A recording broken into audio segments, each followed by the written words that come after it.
Morning. If you're new or visiting, I'm Pastor Aaron, and that was Etan. You can give him a bad time later. No, it's a joy and privilege to serve here, and we so appreciate you being here on a Sunday morning or joining online with us as we worship God together. Well, just letting you know that there are 14 more days until Christmas. So if you're still making Christmas plans or trying to figure out things, we have a Christmas Eve service at 5:30 on Christmas Eve, and we have a Christmas Day service at 10:30 on Christmas Day. So even if you're not able to join, if you're traveling with family or friends, encourage you just to take some time, either Christmas Eve or Christmas Day, to take some time for some individual or family worship, or perhaps just be praying for God's favor, that maybe the people you're visiting with would invite you to, because you follow Christ, that invite you to pray for the gathering, or to lead a short devotion, or just something simple on that day if you're not able to join with us. But I bring those days up, those services up in the planning, because I think when we get to the holiday season, most of us begin working on our calendar, don't we?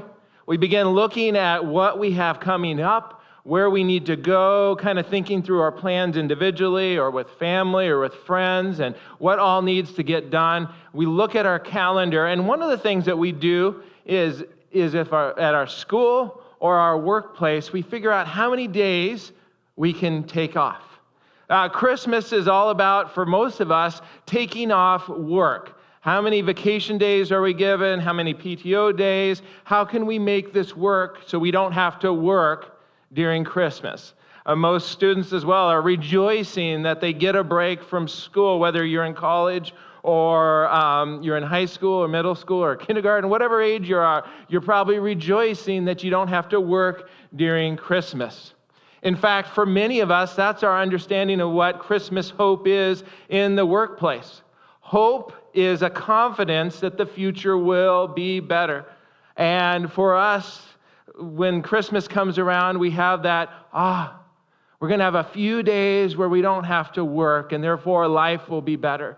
A few days where we don't have to be at school, don't have to deal with those challenges. Therefore, it's going to be a better Christmas. And I think that's pretty ironic, though, for us Christians. Because Christmas is all about God coming near and being present in the everyday. That God with us in our everyday life. And instead of taking a break from the world, the Christian is called to live out Christmas in the world. And most of our world is our workplace.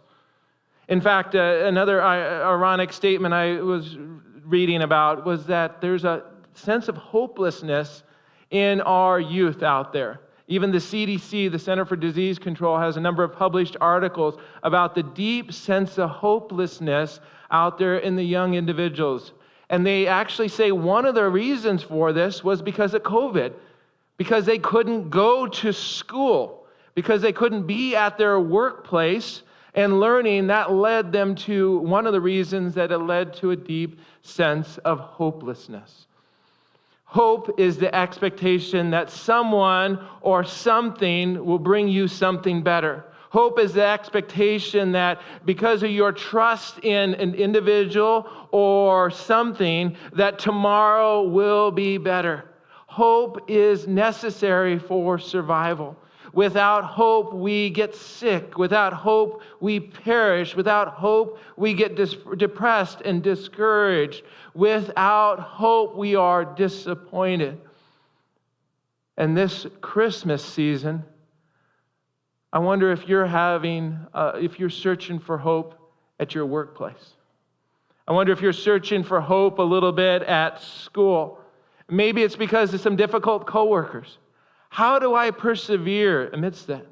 Maybe you work for a nonprofit and you believe in the vision and you want to make an impact, and yet day after day after day, it seems like all you can do is barely manage the chaos of one person or one issue, let alone be able to change the community that you're working in.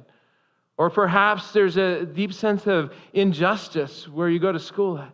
And you've been trying to bring about a change, but nothing's happening and you just want to give up? Are you discouraged at your workplace? Are you looking for a deeper sense of hope? I guarantee you that if you go on Google around January or something, people are going to be looking for hope. Why? Because the hope of having time away from work didn't last. A hope without work was kind of disappointing. A hope without work wasn't enough for them to bring them past a few days of PTO or vacation. How about you? Where are you finding hope for where God's called you to work during this season? And is that place a place of hopelessness? Is that a place where you're living out a worldly hope? Or are you living out a Christmas hope, a biblical hope, a solid and a strong hope? I want to take us this morning to Isaiah chapter 8, and maybe one of the most dark and depressing verses in the Bible, chapter 8, verse 22. It's up on this screen. Let me read it to you. The prophet Isaiah is speaking. He says, "They will look to the earth, but behold, they will find distress and darkness, the gloom of anguish, and they will be thrust into thick darkness." A picture of life without hope. A picture of darkness and discouragement and depression and brokenness and gloom. This is like the worst day at work multiplied out.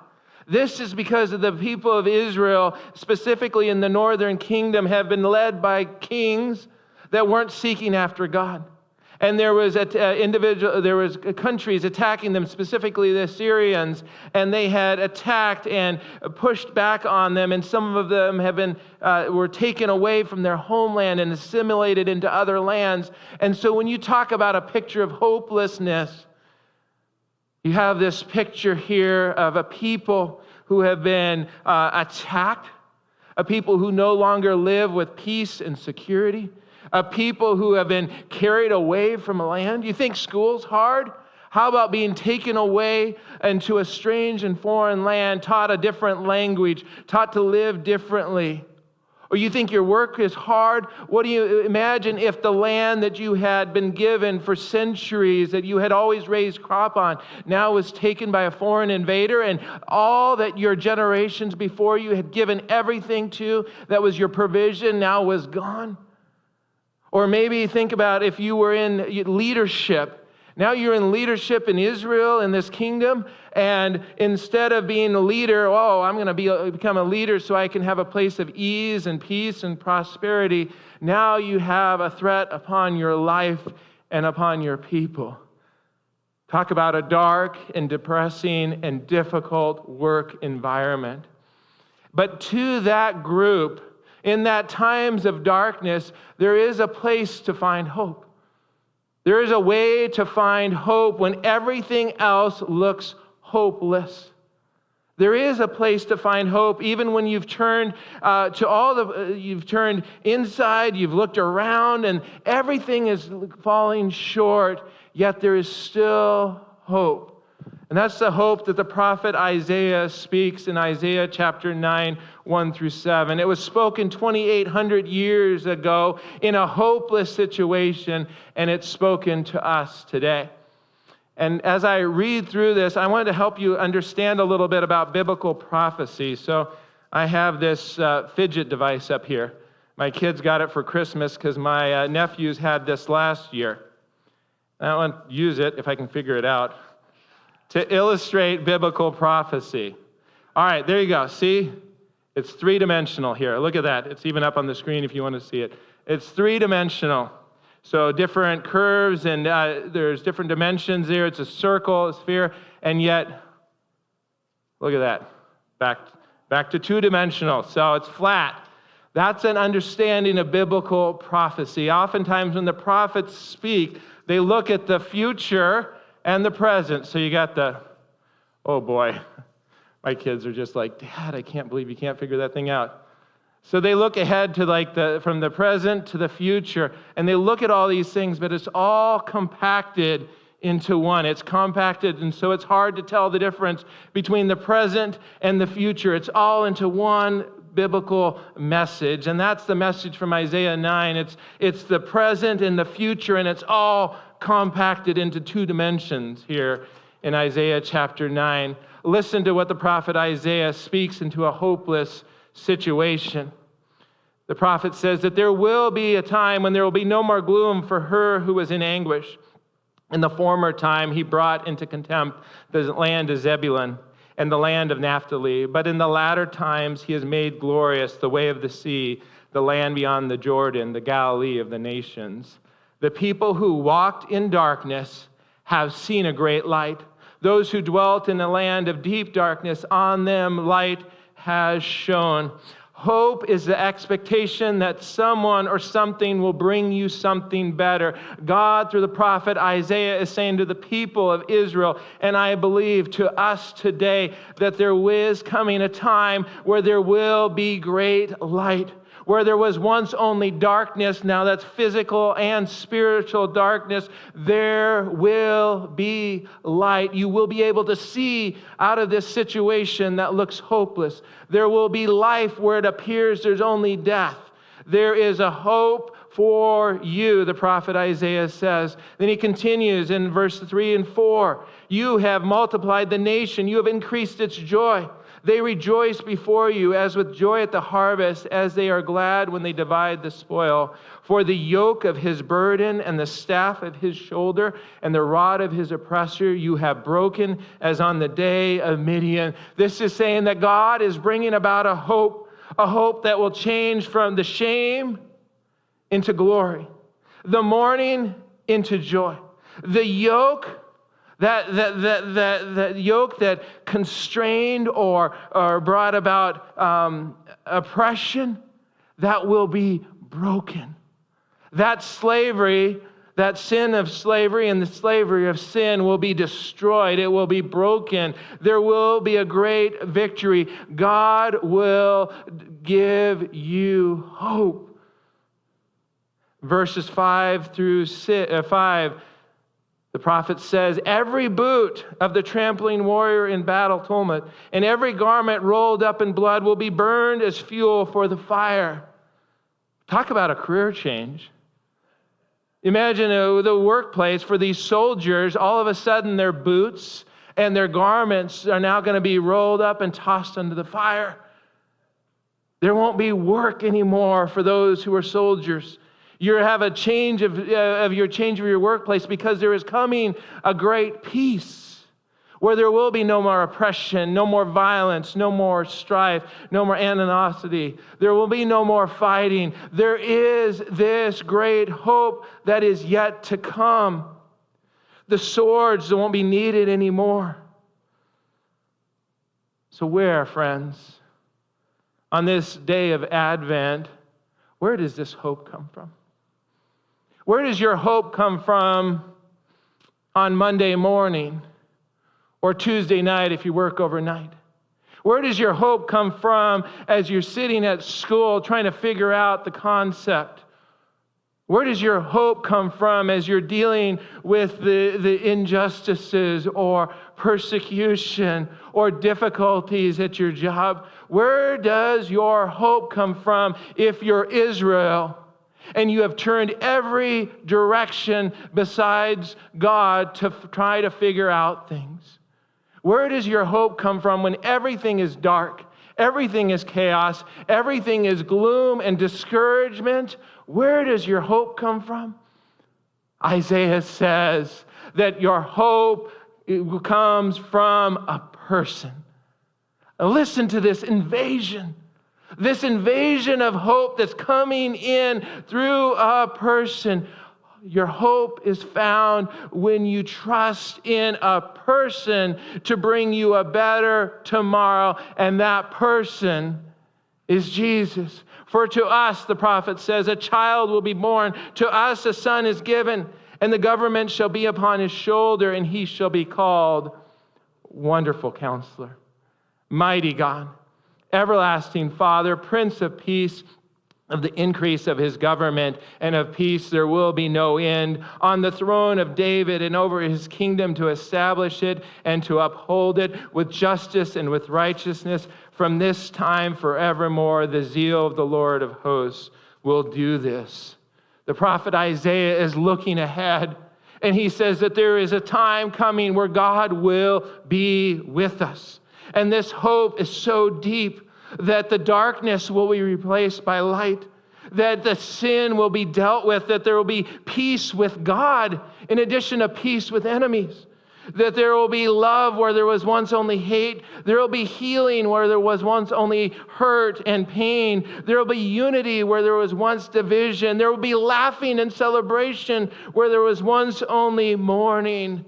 This is the hope that the prophet looks forward to looks to the coming of Christ and says there will be a time when all that is sad will come untrue. And this, friends, is what we celebrate at Christmas, at Advent, that Christ has come. And it's an invasion of hope. We should be the most hope-filled people out there. This isn't a little shallow hope. Oh, I'm looking forward to Christmas because I hope I don't have to work late that day. See how shallow that is? The Christian says, I am able to live out Christmas with a great hope, a hope that God has come in the flesh, that he has come to deal with my iniquities and my sins and my transgressions, that he has put an end to the violence in my heart against God and has got rid of all my shame and my guilt. The Christian says, I have this sure and certain hope that Christ has come, his life, death, and resurrection. And because of that, I am certain that Christ will come again. And all those things that are yet unfinished will one day come to fruition. All those areas that still need healing, that still need peace, that still need justice, that still need light. I know that Christ has come and Christ will come again. And because of that, I can live with a great hope. I can live knowing that even though I can only see at this moment a few moments ahead of me, myself, that in the end, that there will be peace. In the end, there will be righteousness. At the end, there will be justice. This is the hope, friends, that we are called to live out at Christmas. Hope based not on what we can do, but hope based on the person of Jesus. And hope invades us at Christmas time. Jesus has come into the world, come into the darkness. He's come into the doom. He's come into the gloom and the depression and the discouragement and the sin to bring us what we cannot bring ourselves, a sure and certain hope that tomorrow will be better, that righteousness is coming, that even though it's dark right now, that light is beginning to break through, and one day there will be no more darkness. This is what we have. This is what we're called to live out at Christmas time. See, worldly hope says there's no point to continue to fight for justice. Worldly hope says, all I have is today. Worldly hope is reflected in an article I read in the New Yorker this week. It's about Christmas trees. It was about a man who had a nursery and how he had a passion for trees of all sorts and shapes, but one of his highlights was Christmas trees. And I learned in that article that the key to having Christmas trees that last is you got to harvest them when it's cold enough, and that keeps their needles to hang on. So you got to watch the temperature. So if you have a Christmas tree, like I do, that all these needles are falling off, that means it was harvested when it was too warm out. So I learned that. But I also, as I was reading that, and I said, wow, this guy has a worldly hope. Because he's 90 years old, and you know what he says? I'm going to stop planting Christmas trees because they take at least 10 years to grow. and I won't be able probably to see any of the fruits of my labor. Therefore, I'm going to stop. That's worldly hope. Worldly hope is myopic. It can't see to the future. A worldly hope stops short of the truth that God will fulfill his promises. This is another example of worldly hope. Worldly hope is an innkeeper that says the money in my pocket and my reputation in the town is more important than a young woman pregnant without a place to stay. Worldly hope always disappoints and shames. Biblical hope gives you strength. Biblical hope gives you power. Biblical hope gives you purpose to stand for what is true. Biblical hope gets you up in the morning, even if you don't know what the day brings, because you know that tomorrow, whether that's tomorrow or down the future, tomorrow God will return, and then everything sad will be wiped untrue. This is biblical hope. Dennis Edwards writes this in his book, Might from the Margin. Dennis Edwards was a pastor here in North Minneapolis. He pastored Sanctuary Covenant. I met him when I first started about 7 years ago, and he was one of those individuals, I don't know if you've met people like this, where there's a sweet affinity right away. And that's probably because of his gentleness and his humbleness and his heart. But we were able to listen to him and go to his service. And I was able to meet with him on a regular basis here in North Minneapolis. And I was grieved when he got a job at North Park Seminary, I believe, and had to move on. But he wrote a book called Might from the Margins. And I eagerly bought it and read it. And he talks about what this biblical hope looks like. He says, biblical hope gives people who appear powerless the wherewithal to survive, and in many cases to thrive. Hope propels people with disabilities whose bodies struggle in environments not designed for them. Biblical hope nourishes people whose poverty makes life bitter in a world dominated by greed. Hope brightens those whose gender prompts others to force them into the shadow. Hope elevates those who've been degraded because of race. This is biblical hope. Biblical hope says, I will serve the Lord day in and day out, even if he doesn't answer my prayer. You know what the testimony of that comes from? That's the testimony of Zechariah.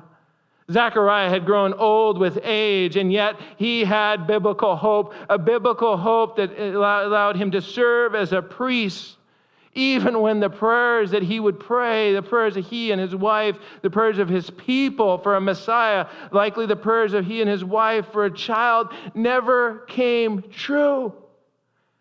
And yet he didn't say, that's it, I'm done. He showed up to work every day. And for 2 weeks a year, he was able to go to Jerusalem and serve in the temple. And then he had an opportunity once in a lifetime and was called in to offer incense in that temple. And that is biblical hope, where he continues to trust in God even when his prayers were not answered. That's the testimony of Scripture. The testimony of Scripture of biblical hope is the picture of the Magi, the wise men. We don't know a lot about them. But I'll tell you this, it sure takes a lot even to drive an hour nowadays, right?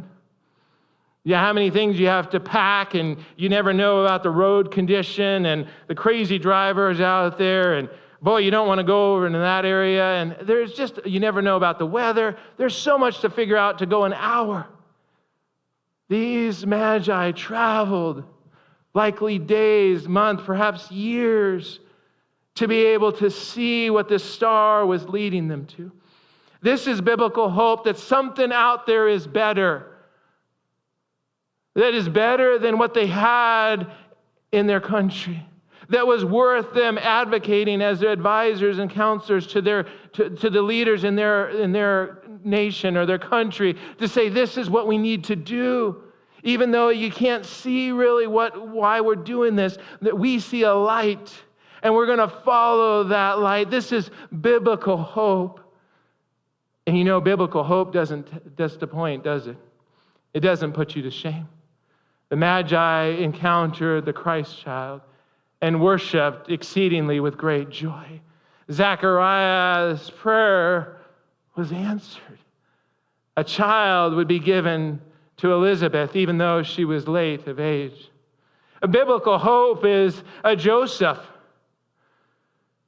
who is willing to leave his homeland as a carpenter and to go to Egypt and to trust that he, as a refugee, would be able to provide for his stepson and his new wife. This is biblical hope, to stepping out in the unknown, even though you don't know what will happen, because you trust in God. This is the hope of Elizabeth, who invites Mary into her work, into her home, into her life. This young woman, pregnant out of wedlock, likely rejected, likely perhaps even going to Elizabeth's house for protection because no one else wants anything to do with her because she's ruined her life. She's not trustworthy. She's bringing shame upon her. And yet Elizabeth says, come where I work, come into my home and be a part of my life for a season. That's biblical hope that opens up the door to those everybody else has disowned. Biblical hope is the hope that believes and perseveres.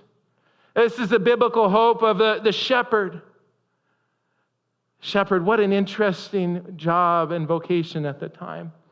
Because of their work, they were often ceremonially unclean. They were often looked down upon.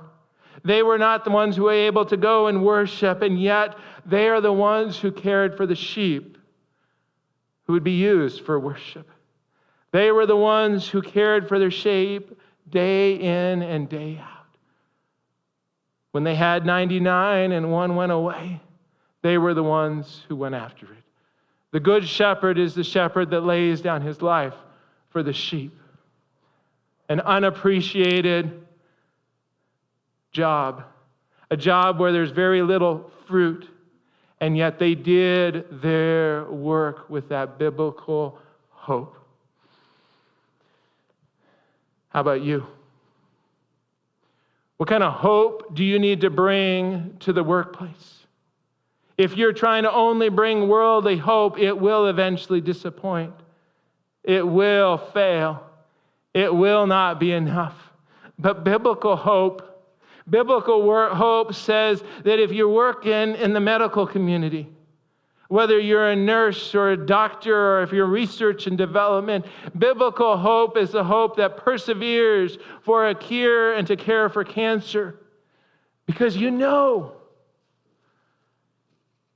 that even though you're right here, that one day there will be no more pain and no more suffering.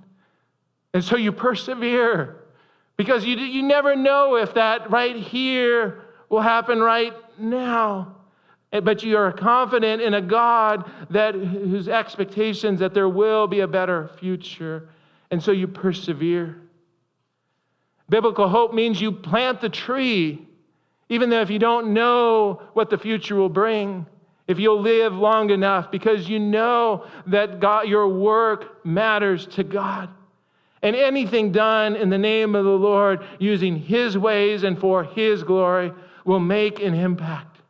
And you live not just for yourself and for your glory of that tree you planted, but you live and you work for the next generation. How many parents or grandparents are called to live with that biblical hope? Sacrificing time, convenience, to pray for your kids, your grandkids, to pursue them even when they're that one sheep that have gone away, to work hard at a job that may not be your favorite job so that you're able to provide for them. and bless them. That's biblical hope. That's the hope that we are called to live out, friends.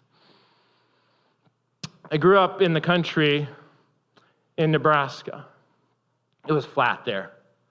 You could see for miles and miles. We were also in the country in Nebraska. That means the nearest neighbor was at least a mile away. It means that we could see all the stars, but there was no lights in the city to brighten us. We lived a half a mile from the road. And I remember so clearly as a child, many nights that I would look out the window because my parents were gone. And it was evening and I was anticipating their return home. Maybe it was Christmas season or my birthday and I knew that they'd be bringing gifts. Maybe it was because they had stopped at the grocery store and they were bringing food. Maybe it was because injustice had been done at my house with my two other brothers. And I knew that when they got home, justice would be done. I was the eldest, so it was probably my responsibility. So that was probably more true with my other two brothers. Or maybe it was just because I was lonely and I wanted company. Maybe that dark was a little too dark even for a country boy, and I was looking for a little bit of security or presence of others. Whatever the reason, I remember so many nights leaning up against the window and looking out onto the road, out into the darkness of the country. And I remember looking for that light. Because we were a half a mile away from an intersection, and as soon as there was a light that turned onto my road, I knew my parents would be home within a few minutes. Every time I saw that light turn onto our road, I knew that there would be food, there would be presence, there would be justice, there would be comfort, there would be love, that they would be home shortly. Brothers and sisters, beloved, brothers and sisters in Christ, we have seen the light. Christ has come. Live with certainty that he will come again, and live with that hope in your workplace. Let me pray. Heavenly Father, we thank you for your presence. We thank you for the hope that you give us. A hope that's not found in ourselves or in this world, a hope that's found in the person of Christ. We thank you that that hope is sure and certain. Lord, and I pray that we would be people of hope. That we wouldn't be people who lived out worldly hope, but we would be people who lived out biblical hope. A strong and certain hope. A hope that reaches out to the marginalized and the vulnerable. A hope that fights for justice. A hope that prays and searches for cures.